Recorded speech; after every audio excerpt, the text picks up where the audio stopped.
নমস্কার বন্ধুরা, কেমন আছেন সবাই?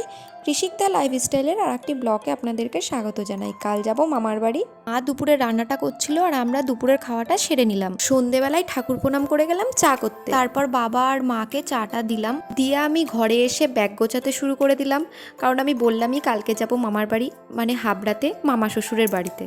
তারপরে বসে পড়লাম আমি একটু নেল পালিশ পরতে, দিয়ে রাতের ডিনারটা সেরে চুল বেঁধে শুয়ে পড়লাম। পরের দিন সকাল সকাল বেরিয়ে পড়লাম মামার বাড়ির উদ্দেশ্যে। আর সেদিন সকাল সকাল বৃষ্টিও হচ্ছিল আর চারিদিকে সবুজ দৃশ্য দেখতে দেখতে চলে গেলাম মামার বাড়ি। দুপুরবেলায় গিয়ে পৌঁছালাম, তারপরেই খাওয়া দাওয়াটা সেরে নিলাম। আর বাইরে জোরে বৃষ্টি হচ্ছে আর আইসক্রিম খেতে খেতে মামিরা বোনেরা আমরা বসে গল্প করছিলাম। তারপর বৃষ্টি থেমে যাওয়ার পরে আমরা তিনজন চলে গেলাম একটু দোকানে, কারণ ছদ্দি ভাইয়ের ফোনেতে একটু কোনো প্রবলেম হয়েছিল, সেখানে একটু ফোনের দোকানে গেছিলাম। আর ছদ্দি ভাই বলল কালকে যখন সেই সোমবার করবি এই দোকানটা থেকে তাহলে মালা কিনে নে।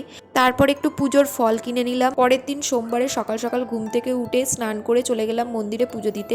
মামার বাড়ির পাশেতেই ছিল একটা শিব মন্দির, সেই মন্দিরেই চলে গেছিলাম পুজো দিতে। সেদিন নিরামিষ খেয়েছিলাম বলে আর সেই দিন ফুচকা খাওয়াটা হয়নি। মঙ্গলবারে তার পরের দিন কারেন্ট টপ আর ফুচকা এনেছিল মামা, সবাই মিলে খুব মজা করে ফুচকা খেলাম। আমাদের বাড়ি যাওয়ার গাড়ি চলে এসেছে, এইখানে সব মামারা মামিরা দাঁড়িয়েছিল, সবাইকে টাটা করে গাড়িতে উঠে পড়লাম। দিদার এইখানে মনটা একটু খারাপ হয়ে গেছিল। তো আজকের ভিডিওটা এই পর্যন্তই। ভিডিওটা ভালো লাগলে লাইক কমেন্ট শেয়ার করবেন, আরো নতুন নতুন ভিডিও পেতে আমার চ্যানেলটাকে সাবস্ক্রাইব করে দেবেন। তো আবার দেখা হচ্ছে নেক্সট ব্লগে। ভালো থাকবেন, সুস্থ থাকবেন, সাবধানে থাকবেন, টাটা।